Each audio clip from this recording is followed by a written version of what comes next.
데살로니가전서 2장 13절로 16절까지 같이 읽겠습니다. 13절로 16절까지입니다. 이러므로 우리가 하나님께 끊임없이 감사함은 너희가 우리에게 들은 바 하나님의 말씀을 받을 때에 사람의 말로 받지 아니하고 하나님의 말씀으로 받음이니 진실로 그러하도다. 이 말씀이 너희 믿는 자들에서 역사하느니라. 형제들아, 너희가 그리스도 예수 안에서 유대에 있는 하나님의 교회들을 본받는 자가 되었으니 그들이 유대인들에게 고난을 받음과 같이 너희도 너희 동족에게서 동일한 고난을 받았느니라. 유대인은 주 예수와 선지자들을 죽이고 우리를 쫓아내고 하나님을 기쁘시게 하지 아니하고 모든 사람에게 대적이 되어 우리가 이방인에게 말하여 구원을 받게 함을 그들이 금하여 자기 죄를 항상 채우매 노하심이 끝까지 그들에게 임하였느니라. 아멘. 할렐루야. 우리가 데살로니가전서를 통해서 함께 은혜를 나누고 있습니다. 믿음의 역사, 사랑의 수고, 소망의 인내만 기억해도요, 데살로니가전서 50% 기억한 것이고, 항상 기뻐하라, 쉬지 말고 기도하라, 범사에 감사하라. 이는 그리스도 예수 안에서 너희를 향하신 하나님의 뜻이니라. 이렇게 살면 우리가 하나님 말씀 100% 살아내는 자들입니다. 사도 바울이 데살로니가에서 복음을 전하는 건 3개월뿐이 되지 않고요. 유대인들이 회방하고 박해해서 더 있고 싶어도 있을 수 없는 상황에서 아테네로 떠나가서 디모데를 통해서 데살로니가 교회 성도들의 믿음의 상황을 전해 들으니 감사가 충만한 겁니다. 그렇게 데살로니가 교회 성도들이 믿음으로 든든히 세워질 수 있었던 이유는 무엇이냐? 그들이 사도들이 전한 말을 들을 때 그것을 누구의 말씀으로 들었어요? 하나님의 말씀으로 받았기 때문입니다. 사람의 말로 받지 아니하고 하나님의 말씀으로 받았습니다. 사도 바울은 이 복음을 위해서 부르심을 받은 자입니다. 사도는 예수님께서 하나님의 백성들을 위해서 보내심을 받은 자. 그래서 부르심을 받고 보내심을 받은 자가 사도입니다. 사도의 의무가 있죠. 사도는 기도와 말씀 사역에 전념해야 됩니다. 그러니 우리가 사도의 직분을 감당한다라는 것은 기도와 말씀 사역에 전무하는 거예요. 그리고 우리가 성도 다 주님의 제자가 되었으면 무엇에 힘써야 될까요? 기도에 힘써야 되고요. 말씀 사역, 말씀을 전하는 데 힘써야 됩니다. 부지런히 말씀을 연구하고 공부하고 듣고 배우고 그리고 그 말씀을 다시 전할 수 있어야 돼요. 듣기만 하면 안 되고요. 전할 수 있어야 됩니다. 사람의 학습 능력이요. 듣기만 할 때는 10% 정도뿐이 안 남는다고 그럽니다. 근데 필기를 하면 한 20% 정도 남는다고 그래요. 그런데 들은 것, 배운 것을 다시 가르치면 50%에서 70% 이상이 자기 것으로 남는다고 그럽니다. 그래서 복음은 항상 전수되어 왔어요. 그건 뭐냐? 복음을 먼저 받은 사람이 복음의 삶을 살면서 그 삶을 통해서 복음을 전수하며 복음 십자가의 도를 전하여서 기독교의 2000년 역사가 이루어진 줄 믿습니다. 목사만 복음을 전하는 자들이 아니고요. 우리 성도 모두가 주님 앞에 부르심을 받은 주님의 제자인 줄 믿습니다. 그래서 우리가 제자 훈련 받는 것은 제자로서 살아내며 복음을 전하기 위해서예요. 그래서 우리가 사지읒, 그리스도 안에서 3가지 축복, 이것들을 날마다 이야기하고 제가 전하는 이유는 그것을 우리 성도님들도 잘 전해야 되기 때문입니다. 그래서 기도와 말씀 사역. 초대교회 예수님의 제자들이 기도한 기도의 내용은요, 예수님이 가르쳐 주신 그 기도의 내용에 따라 기도했습니다. 하나님을 위한 기도, 그리고 나와 우리 공동체를 위한 기도. 하나님을 위해 기도할 때는 항상 세 가지를 기도해야죠. 뭘 위해 기도할까요? 하나님의 이름, 하나님의 명예, 그리고 그 나라가 임하시오며 하나님의 통치, 뜻이 하늘에서 이루어진 것 같이 땅에서 이루어질 하나님의 사역을 위해서 기도하며 우리가 주를 위해 기도하는 자들인 줄 믿습니다. 그래서 타 종교, 다른 종교는 거기서도 기도가 있지만 오로지 누구를 위한 기도예요? 자기를 위한 기도입니다. 그러나 그리스도인들은 하나님의 일하심이 있어요. 왜 그러냐? 하나님은 말씀을 통해서 일하시기 때문입니다. 그래서 오늘 말씀에도 사도 바울이 끊임없이 감사함은 너희가 우리의 말을 들을 때 사람의 말로 받지 아니하고 하나님의 말씀으로 받았습니다. 하나님의 말씀으로 받을 수 있는 자체가요, 그 말씀의 능력이에요. 성령께서 역사하시는 거예요. 하나님의 택함받은 족속, 예비된 성도가 아니면 하나님의 말씀을 받을 수가 없습니다. 그래서 초대교회 사도들이 복음을 전할 때 두 가지 반응이 나오잖아요. 베드로가 설교할 때는 우리가 어찌할꼬 하며 회개하며 돌아오는 역사가 일어났는데요. 스데반 집사님이 전할 때는 어떤 일이 일어났을까요? 이를 갈면서 돌을 던집니다. 그리고 우리가 복음을 바로 전하면 두 가지 반응이 나오는 거예요. 정말 가슴을 치며 고민하며 주님 앞에 나와 회개하는 사람이 있는가 하면 이를 팍팍 깔면서 자기가 옳다고 자기가 주인이라고 주장하는 두 가지로 나뉘게 되는 겁니다. 그래서 우리는 십자가의 도를 전하는 증인이지요. 그 사람을 설득하고 그 사람의 논리를 붙잡아 뒤집어 엎어가지고 그냥 끌어오는 사람이 아니에요. 그런 일을 하는 건 누가 하시는 일이에요? 성령께서 하시는 일이에요. 사람을 뒤집어가지고 주께로 나오게 하는 것은 성령께서 하시는 일이고요. 우리는 어떻게 하는 것만? 복음을 전하는 데까지가 우리의 사명인 줄 믿습니다. 이 초대교회 성도들 뿐만 아니라 사도 바울도 기도와 말씀 사역에 전무하였습니다. 그게 사도의 의무예요. 그 의무를 다할 때 마땅히 받아야 될 권리가 있죠. 그래서 그 사역을 잘 감당할 수 있도록 교회에서 이렇게 사역을 위한 그런 후원도 하고 선교를 위한 도움의 손길도 하며 대접하고 접대하는 일을 하는 것이 그 초대교회 공동체들의 모습입니다. 그런데 사도 바울은 그 권리를 행하지 아니하였어요. 왜 행하지 않았을까요? 복음의 장애가 되지 않도록 하기 위해서. 그리고 성도들을 사랑하는 마음으로 자기가 부지런히 일하면서 복음을 전했습니다. 권리를 행하지 않았다라고 해서 그래서 우리는 그것을 당연시 여겨서는 안 됩니다. 그래서 이런 말이 있죠. 호의가 계속되면 권리인 줄 안다고 얘기합니다. 우리는 분명히 구별할 줄 알아야 돼요. 공동체 안에서 열심히 사랑으로 섬기며 봉사하고 그리고 섬겨줄 때 그 섬김을 우리가 받을 때요. 그것을 당연한 듯 받으면 안 되죠. 감사함으로 받아야 되고요. 귀하게 여겨야 됩니다.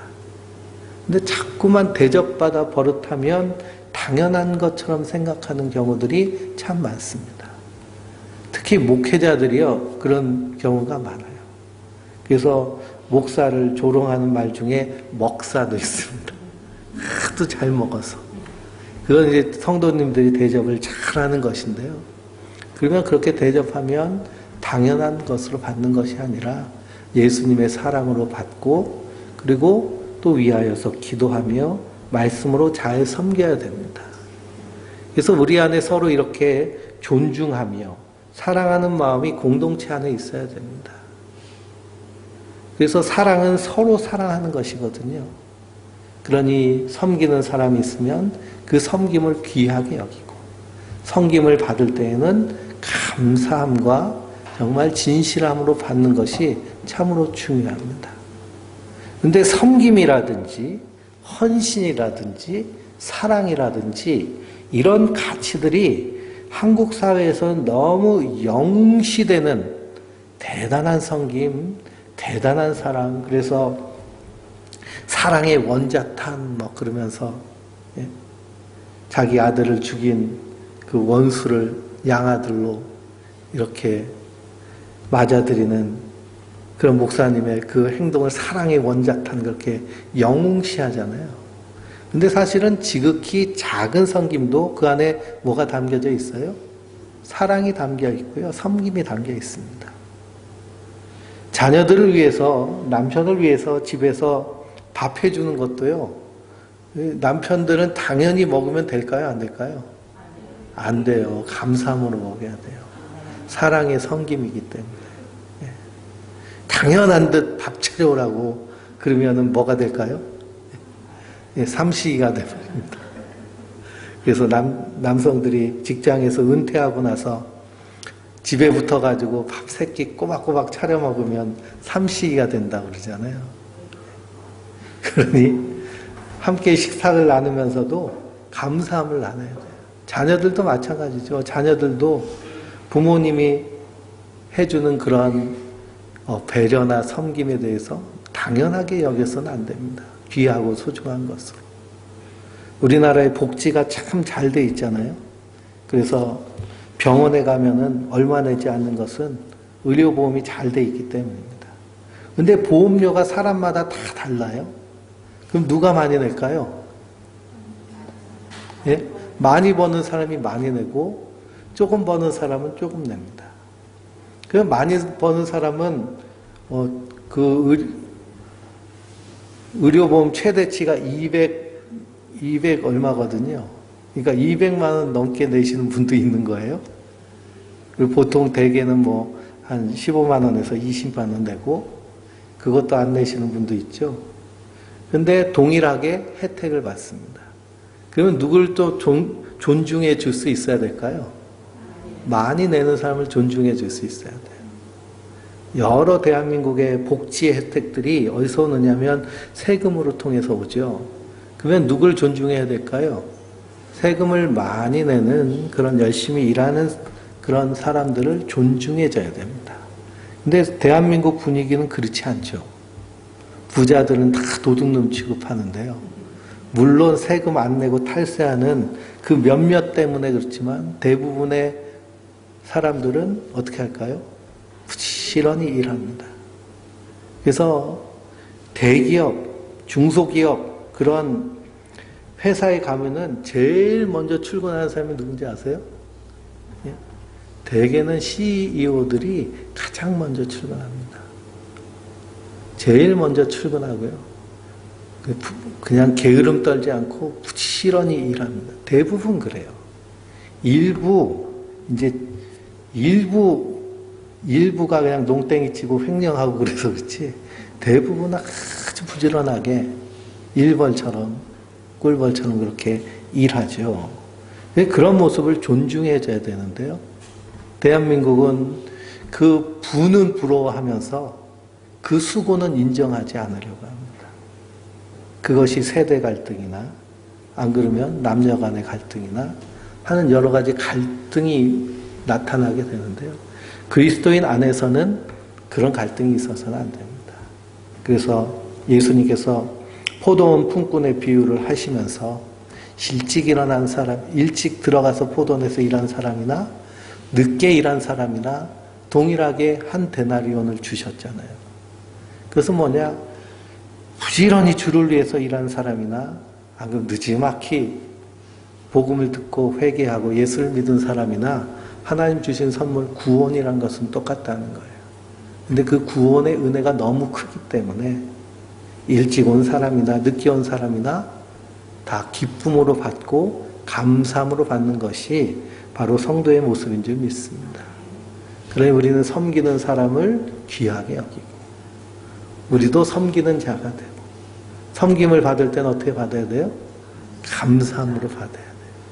초대교회는 자기의 것을 자기 것으로 여기지 아니하고 서로 가난한 사람에게 나눠주고 재산을 팔아서 그렇게 했습니다. 그래서 칼 마르크스가 공산주의를 만들면서 그 모델을 가져온 거거든요.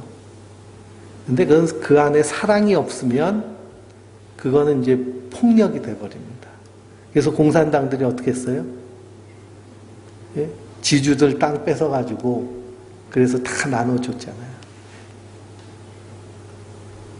그렇게 하면 없는 사람은 막 환호하지만 결국에는 지주들이라는 사람, 중국이 그 문화 대혁명하고 이렇게 하면서 3천만 명이 죽었는데요. 모태동 때. 3천만 명이 죽었는데 주로 어떤 사람들이 죽었냐면 이 지식층들, 그리고 땅 지주들, 농사 짓는 지주들. 근데 이 지주들이 다 어떤 사람이냐면 농사 전문가인 거예요. 농사 전문가들 다 죽이고 그냥 땅만 분배해 줬어요. 그래서 땅 분배받는 사람들이 농사를 졌는데 잘 지을 수 있을까요? 없을까요?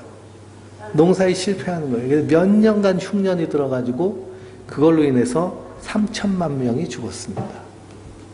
예. 그러니 존중하고 사랑하고 섬기는 모습. 그래서 사도 바울이 사도의 의무는 다하면서 그 권리는 행하지 않은 것은 무엇 때문에 그렇게 한 걸까요? 데살로니가 교회 성도들을 사랑하기 때문에 그렇습니다. 이것이 결국 말씀의 능력인 거예요. 그래서 하나님은 말씀의 능력으로 언제든지 역사하여 주시는 줄 믿습니다. 그래서 말씀이 또한 너희 믿는 자 가운데서 역사하느니라. 그래서 2장 1절에 사도 바울이 뭐라고 그래요? 형제들아, 우리가 너희 가운데 들어간 것이 헛되지 않은 줄을 너희가 친히 아나니 그랬습니다. 이 사도 바울이 한 모든 희생과 섬김과 박해받는 것까지도 뭐하지 않다는 거예요? 헛되지 않는 거예요. 왜냐? 거기서 말씀이 역사하시기 때문입니다. 그래서 토마스 선교사님 얘기를 제가 드렸는데요. 우리 모든 기독교 역사에서는요, 말씀이 역사하시는, 하나님 말씀을 통해서 역사하시는 그 역사가 기독교의 역사입니다. 한국의 개신교가 처음 들어온 것이 1885년도에 감리교회 안펜델러 선교사님과 장로교회 언더우드 선교사님이 4월 부활절날 같이 동시에 발을 딛고 월미도를 통해서 인천에 들어와서 그래서 서울에 선교본부를 차립니다. 처음에 선교본부를 차렸는데요. 근데 그 당시에 이제 조선이죠. 우리나라가. 조선 황제가 선교를 윤호하지 않았어요. 그래서 감리교와 장로교회가 선교부를 차리고 우리 선교 좀 해주면 되겠습니까? 입국 허가를 받았으니 그랬더니 안 돼. 그래요. 선교하면 안 돼. 그러면은 병원하고 고아원하고 그리고 교육시설 좀 차리면 안 되겠습니까? 그랬더니 그건 좋아. 그래가지고서는 병원을 차리고 그리고 학교를 차리고 그리고 고아원을 세워서 그래서 구제하고 그리고 돌보고 봉사하는 사역을 시작했어요. 근데 선교사들이 들어와가지고 제일 먼저 하는 것이 뭐냐? 그 나라 말을 배우고 그리고 그 나라 말에 따라서 성경을 번역하는 거예요. 이 과정이요, 10년 이상 걸립니다. 배우고 또 말을 써야 되니까요. 1985년도에 이제 1885년도부터 선교를 시작했는데요. 근데 놀랍게도 이 선교사님들이 입국할 때 이미 성경이 다 조선 땅에, 조선 팔도에 퍼져 있었어요. 그 이유는 뭐냐 하면 그 고려문이라는 저 만주 땅에 중국하고 이 조선 상인들하고 그 상거래를 하는 그런 고려문이라는 그런 곳이 있습니다. 거기서 이제 우리나라 상인들이 뭐 개성 상인, 만주 상인, 평양 상인 뭐 이런 사람들이 그 인삼 가지고 가가지고 팔면 그러면 중국 사람들이 사고 그랬는데요. 거기 로스 선교사님이 그곳을 지나다가 이 조선 사람들을 봤어요. 조선 사람 행색이 특이하잖아요. 하얀 두루마기를 입고 갓을 쓰고 다니니까 신기해서 저 사람들이 어느 나라 사람들인가 했더니 저 한반도에 있는 조선 사람이라고 소개를 받습니다. 그래서 그분들을 다 초대했어요. 상인들을. 초대를 해가지고 복음을 전하려고. 선물을 준다고 하니까요. 상인들이 많이 왔어요. 그래서 그때 양초와 한문 성경책을 하나씩 선물을 줬습니다. 1800년대 중반에 양초는요. 아주 귀한 물건이었어요. 그래서 왕궁이나 안 그러면은 그 양반댁 고관 대작집에나 양초를 키고 살았지 나머지는 다 호롱불 키고 거기서 이제 아침에 일어나면 코가 시커멓게 되는 그런 환경 가운데 사는데 양초를 선물 받았으니 얼마나 좋아요. 그래가지고 그 양초랑 성경책을 가지고 이제 집으로 돌아왔습니다. 근데 거기 그 상인의 아들 중에 백홍준이라는 분이 있었어요. 이 백홍준이라는 분이 돌을 좋아하시는 분이시라 전국 팔도를 명산을 다니면서 돌을 닦는 분이셨어요. 그러다가 우연히 집에 들어왔는데 거기 뭐가 있을까요? 성경책이 있는 거예요. 그 글씨를 아는 사람들은 기본적으로 또 과거에는 책이 귀한 시대니까요. 책이 있으면 어떻게 될까요? 꼭 읽어보게 돼 있죠. 그래서 한문 성경 마태복음이 있어서 마태복음을 쫙 펼쳐봤더니 마태복음 1장에 뭐가 나와요? 네? 다윗의 자손 예수 그리스도의 세계라 그러면서 족보가 나오잖아요. 족보. 그래서 대한민국 사람들은 뭘 좋아할까요? 족보를 좋아해요. 족보가 있다는 건 이 가문이 뭔가 이름 있는 가문이라는 것이기 때문이죠. 그러니 이 백홍준이라는 분이 마태복음 1장을 보는데 족보가 쭉 나오니까 이분이 족보가 있는 분이시네. 그러면서 관심을 갖고 쭉 읽다가 마태복음 5장에 뭐가 나올까요? 산상수훈이 나오잖아요. 산상수훈. 심령이 가난한 자는 복이 있나니 천국이 저희 것입니다. 그래서 한국 기독교 초기 교회에 많은 성도들이 이 산상수훈의 말씀을 읽다가 기독교인이 된 분이 많아요. 허심자 득이지천 그러니까요.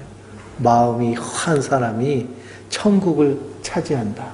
천국이 저희 것입니다. 내가 마음이 허해서 참 이 나라가 바로 세워지는 정말 천국 같은 나라가 되기를 원하는데 나에게 천국이 있다는구나. 이 말씀을 듣고 이 백홍준이라는 분이 이 책 어디서 받아왔냐고 아버지한테 물은 거예요. 그랬더니 저 고려문 가가지고 양코백이한테 받았다. 그 얘기를 듣고서는 자기 친구 3명을 데리고 이웅천하고 이성아를 데리고 그리고서는 김진기 이렇게 3분을 친구랑 함께 만주로 가요. 거기서 로스 선교사님을 만나려고 했는데 로스 선교사님은 중국 순례 중이고 맥켄타이어 선교사님을 만나요. 거기에 마침 서상윤이라는 이렇게 그 양반이었는데 집안이 망해가지고 그래서 병에 걸렸는데요. 이 선교사님이 고쳐져가지고 그 밑에서 조수 역할을 하는 분이 마침 있었습니다. 근데 이분은 이렇게 병이 났는데도 믿음이 별로 없었어요. 근데 이 백흥준과 친구가 와가지고 열심을 가지고 말씀을 배우고 세례를 받고 하니까 이렇게 도전을 받아가지고 함께 이제 으쌰으쌰 하면서 신앙생활을 해서 한 것이 뭐냐면 성경을 번역하기 시작했어요. 그래서 그 번역한 것이 로스역 신약 성경입니다. 그래서 처음에 82년도에 누가복음이 번역되고 그리고 87년도에 로스역 신약 성경이 이렇게 완전히 만들어져서 출판을 시작했어요. 근데 1887년도에 어떤 일이 일어났느냐 하면 조정에서 선교를 윤허했습니다. 의료와 교육만 허가했는데요. 의료에서도 진실하게 하고 교육도 충실하게 하니까 이 사람들 믿을 수 있다. 그래서 너희가 하고 싶은 교회도 한번 해봐라 하고서는 허락을 받았습니다. 그 해에 뭐가 만들어졌을까요? 로스역 성경이 만들어졌어요. 신약 성경이. 그래서 복음을 전하는데 10년에서 15년 이상 앞당겨졌습니다. 그리고 이 백홍준, 서상윤, 이웅찬, 이성아 이분들이 이제 87년도에 선교를 시작하면서 그 언더우드 목사님은 세문안교회를 개척을 하고 아펜젤러 목사님은 정동교회를 개척했는데요. 거기에 초기의 전도인과 장로로 안수를 받는 최초의 기독교의 장로가 된 분이 바로 이 백홍준 장로님입니다. 그렇게 해서 선교사들의 길잡이가 되고 복음을 전하는 그런 등불의 역할을 하는 거예요. 이런 일들이 다 이렇게 착착 들어맞는 그런 모습들을 우리가 보게 되는데요. 이런 일들을 사람이 하는 것 같지만 그 뒤에서 누가 하시는 걸까요? 그 뒤에서 성령님이 말씀을 통해 역사하여 주시는 줄 믿습니다. 그래서 우리가 예수 믿고 구원받는 모든 역사는요, 말씀의 역사예요. 그래서 하나님 말씀이 선포됐을 때 그 말씀을 사람의 말로 받지 아니하고 하나님의 말씀을 받은 사람들이 이 땅에서 믿음으로 사는 역사가 말씀의 역사인 줄 믿습니다. 그게 하나님의 일하심입니다. 그래서 14절 보니까 형제들아 너희가 그리스도 안에서 유대에 있는 하나님의 교회들을 본받는 자가 되었으니 그들이 유대인들에게 고난을 받은 것 같이 너희도 너희 동족에게 동일한 고난을 받았느니라 그랬습니다. 말씀이 역사하지 않으면요, 고난의 자리로 갈 사람이 있을까요? 고난의 자리로 갈 사람이 없습니다. 고난받고 싶어 하는 사람이 어디 있겠어요? 박해받고 싶은 사람이 어디 있겠어요? 다 대접받고 존경받고 존중받고 높임받기를 원하는 세상 가운데 우리가 살고 있는데요. 말씀이 역사하시니까 고난받는 자리에서도 복음을 위해서 살고 예수를 위해서 사는 겁니다. 예루살렘에 있는 초대교회가 그랬고요. 또 데살로니가 성도들이 그랬습니다. 유대인들이 그들을 박해하고 유대인들이 거짓으로 헬라인들을 부추겨서 교회를 박해하는 거예요. 유대인들이 박해하는 이유는 뭐냐 하면 그들은 유대교 안에서 율법과 그리고 할례를 행해야 되는 것을 주장하는데 바울이 전한 복음은요, 율법 지킬 필요 없고 할례 받을 필요 없다고 말합니다. 날과 절기가 중요한 것이 아니라 예수 믿는 믿음이 중요하다는 거예요. 그 모든 것들은 다 그림자와 같다는 것을 사도 바울이 가르쳤거든요. 그래서 이 데살로니가의 복음이 증거될 때 유대교와 기독교가 완전히 결별하기 시작하는 때입니다. 그래서 유대교가 박해를 하는 거예요. 더 힘이 강하니까.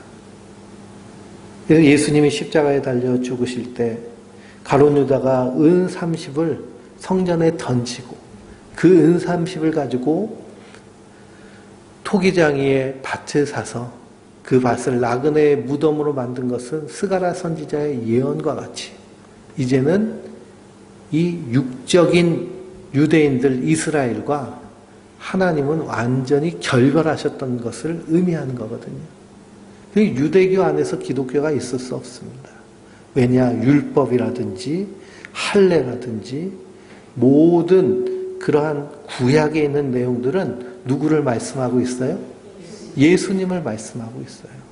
예수님의 그림자예요. 그 본체가 왔으면 이제 그림자는 필요해요? 필요 없어요? 필요 없죠. 의미가 없는 겁니다. 본체 대신 그리스도를 믿고 그분이 말씀하신 그 말씀에 따라 사는 것이 바른 것이기 때문이죠. 근데 아직도 구약의 율법에 매여서 안식일을 지켜야 된다. 절기를 지켜야 된다. 할례를 행해야 된다. 무엇을 행해야 된다.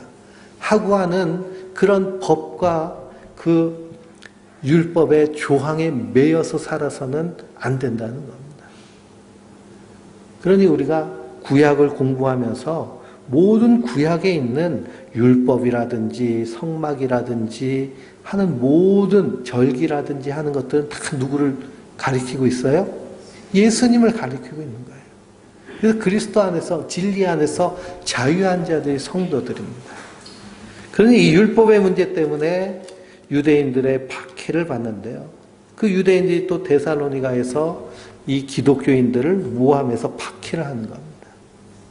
로마에서 기독교인들을 박해할 때 기독교인들이 그 지하에 카타콤이라고 하는 지하 무덤이 있는데요. 거기 무덤 속에 숨어서 살았습니다. 근데 성찬을 하잖아요. 떡을 셀 때. 이는 내 살이니 이를 먹을 때마다 나를 기념하라. 이는 내 새 언약의 피니 이를 마실 때마다 나를 기억하라. 라고 예수님이 성찬을 제정하셨습니다. 그래서 떡과 포도주를 떼면서 함께 성찬을 나눴어요. 그런데 그것이 어떻게 유언비어로 퍼졌느냐? 기독교인들은 사람의 살과 피를 먹는다고 이렇게 유언비어가 퍼져서 박해를 받기도 했습니다. 한국교회도요, 이런 일이 있었어요. 선교사들이 애기들을 잡아먹는다는 소문이 퍼졌습니다. 그래서 유아, 유괴 사건, 그런 누명이 퍼졌어요. 그래서 김창식이라는 분이요, 아주 그냥 의협심이 강한 그런 협객 같은 분인데요. 이거 내가 이 진상을 파악해야겠다. 왜 그 포도청에서도 전혀 수사도 안 하고 이렇게 잡아가지도 않냐. 그리고서는 위장 취업을 했습니다. 머슴으로. 그래서 선교사님 댁에 머슴으로 들어갔는데요. 들어가서 봤더니 소문과는 다른 거예요. 자기가 머슴인데도 불구하고 가족처럼 대하고 함께 식탁도 같이 해서 식사도 하고 친절하게 대하고 특별히 선교사 가족이 서로 존중하고 그리고 서로 사랑하는 모습을 보고 감명을 했습니다. 그래서 기독교인이 됐어요. 대한민국 최초의 목사가 탄생했는데요. 그분이 바로 김창식 목사님입니다. 원래는 선교사들 죄 짓는 것 진상 파악하려고 잔입했던 사람인데요. 변화돼서 기독교인이 된 거예요. 그것이 말씀의 역사이고 복음의 능력입니다. 그래서 유대인들이 박해하는 이 박해, 또 동족에게 박해하는 박해, 그럼에도 불구하고 그 고난의 자리를 예수님과 복음을 위해서 묵묵히 걸어가는 모습, 이것이 바로 말씀이 역사하는 모습이에요. 우리는 그 말씀의 역사, 기도의 능력이 막 무슨 신비한 체험, 그리고 막 기적이 일어나고 그런 데만 너무 국한되어 있는데요. 우리 삶을 쭉 살펴보면 다 누구의 섭리예요? 하나님의 섭리와 인도하심인 줄 믿습니다. 때를 따라 돕는 은혜와 모든 것이 합력하여 선을 이루게 하시는 하나님의 은혜로 우리가 지금까지 서 있는 줄 믿습니다. 그래서 사도 바울도 나의 나 된 것은 누구의 은혜로 된 것이니? 하나님의 은혜로 된 것이니. 그러니 누구만 자랑해요? 예수님만 자랑하는 것이 사도의 모습입니다. 그래서 17절부터 20절까지 읽어볼까요? 형제들아, 우리가 잠시 너희를 떠난 것은 얼굴이요 마음이 아니니 너희 얼굴 보기를 열정으로 더욱 힘썼노라. 그러므로 나 바울은 한두 번 너희에게 가고자 하였으나 사탄이 우리를 막았도다. 우리의 소망이나 기쁨이나 자랑의 면류관이 무엇이냐? 그가 강림하실 때 우리 주 예수 앞에 너희가 아니냐?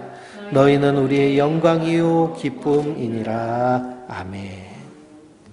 사도 바울이 이 데살로니가 교회의 믿음의 역사, 사랑의 수고, 소망의 인내로 공동체가 든든히 세워졌다는 얘기, 핍박이 일어나도 흔들리지 아니하고 예수와 복음을 위해 산다는 그 소식을 들으니 얼마나 가고 싶겠어요. 그래서 몸은 떠나 있지만 마음은 아니다라고 자기의 마음을 말하면서 열정으로 더 가려고 했는데 가고자 했는데 누가 막아요? 사단이 우리를 막았도다. 그럽니다. 사단이 우리를 막았도다. 그래서 이것을 주석가들이 두 가지로 얘기하는데요. 데살로니가로 가지 못한 이유는 첫째는 질병 때문에 그랬을 것이다 라고 얘기합니다. 왜 그러냐면 그 사도 바울이 자기 병을 위해서 기도할 때 이걸 무슨 가시라고 그랬어요? 육체의 가시 그리고 사단의 가시라고 그렇게 표현했기 때문에 그렇습니다. 또 다른 이유는 이 유대인들의 방해 때문입니다. 유대인들이 이 사도 바울 일행을 입국 금지시키도록 아마 조치를 취했기 때문에 그랬을 것이다 그럽니다. 그러니 각 도시마다 성문 앞에서 병사가 지키고 섰잖아요. 그러다가 이제 검사를 하면서 사도 바울은 블랙리스트에 오른 거예요. 우리나라도 복음을 전하려고 선교사들이 다니는데요. 들어오지 못하게 하는 성들이 많았습니다.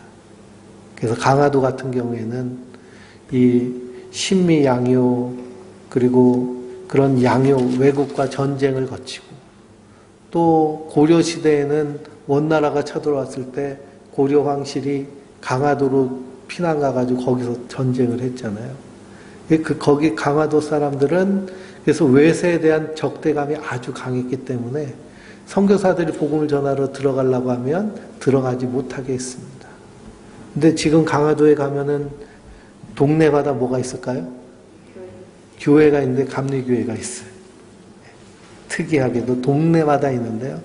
그 교회 하나하나가 다 역사가 깊고 그리고 다 복음의 이야기가 있는 교회들이 세워집니다. 그래서 사도 바울은 이렇게 데살로니가 교회에 가고 싶었는데요. 가지 못했습니다. 그러나 그렇게 간절하게 가고 싶어 하는 이유는 무엇이냐? 우리의 소망이나 기쁨이나 자랑의 멸류관이 누구기 때문이에요? 너희가 아니냐. 우리 주 예수 앞에서 너희가 아니냐. 그러니 복음을 전해서 거기서 열매가 맺히고 그 사람들이 믿음으로 바로 서는 것, 그것이 복음을 전하는 사람의 영광이요 기쁨입니다. 세상 사람들은 돈, 명예, 권력이 영광이고 기쁨이 있을 수 있습니다. 그러나 하나님의 백성들은 복음이 전해지고 성도가 하나님의 교회로 공동체를 이루며 교회가 세워지고 하는 이 일들이 하나님 앞에서 가장 영광스러운 일이고 기쁜 일이며 자랑스러운 일인 줄 믿습니다. 그래서 이 은혜를 아는 성도들은 그냥 큰 교회 군중 속에 숨어가지고 신앙생활하는 것이 아니고요. 정말 개척자의 심정을 가지고 하나님의 교회를 세워나가는 자들인 줄 믿습니다. 그러면 우리 안에서도 이 사도 바울과 같은 그런 간절한 복음을 위한 사모함 뿐만 아니라 우리 안에서 지금도 말씀으로 역사하시는 성령님의 도우심을 바라며 믿음으로 든든히 서는 하나님의 사람들 되시길 주님의 이름으로 축원드립니다. 우리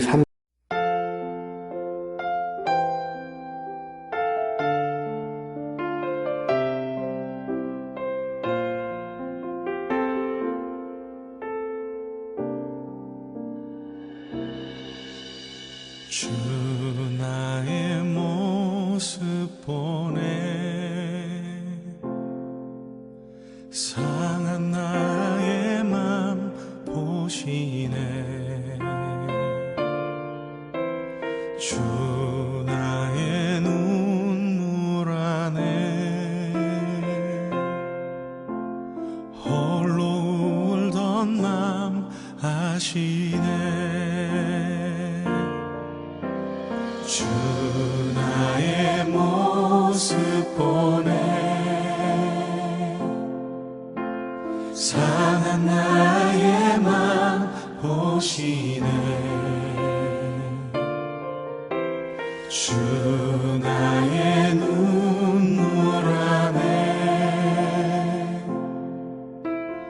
홀로 울던 맘 아시네 세상 소망 다 사라져 지나도 주의 사랑은 끝이 없으니 살아가는 이 모든 순간이 주 은혜임을 나는 믿네.